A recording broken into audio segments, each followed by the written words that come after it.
আপনার টোটোর পাতি কি ভেঙে গেছে? ভাবছেন নতুন পাতি লাগাতে বিশাল টাকা খরচ হবে? একদম চিন্তা করবেন না।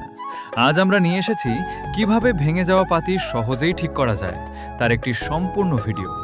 যেমনটা দেখতে পাচ্ছেন, আমাদের এই পাতিটা ভেঙে গেছে, তাই সবার প্রথমে আমরা ভেঙে যাওয়া অংশগুলো ভালোভাবে ঝালাই করে নেব। এই যে আমাদের ঝালাইয়ের কাজ চলছে। তবে ঝালাই করার সময় একটা জিনিস অবশ্যই মাথায় রাখবেন, এটির সেন্টার যেন একদম সমান থাকে। সেন্টার সমান না হলে পরবর্তীতে সিট সেটিং করতে সমস্যা হবে এবং পাতির ব্যালেন্স মিলবে না।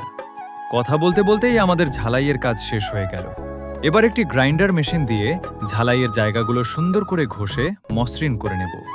প্রতিটি অংশ খুব নিখুঁতভাবে ঘষতে হবে।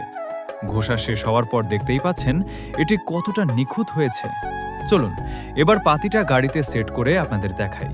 দেখুন, আমাদের স্প্রিং পাতিটি গাড়িতে কত সুন্দরভাবে সেটিং হয়ে গেছে এবং দেখতে একেবারে নতুনের মতো লাগছে। বন্ধুরা, এই ধরনের টেকনিক্যাল কাজের ভিডিও যদি আপনারা আরও দেখতে চান, তাহলে দয়া করে আমার চ্যানেলটি সাবস্ক্রাইব করুন।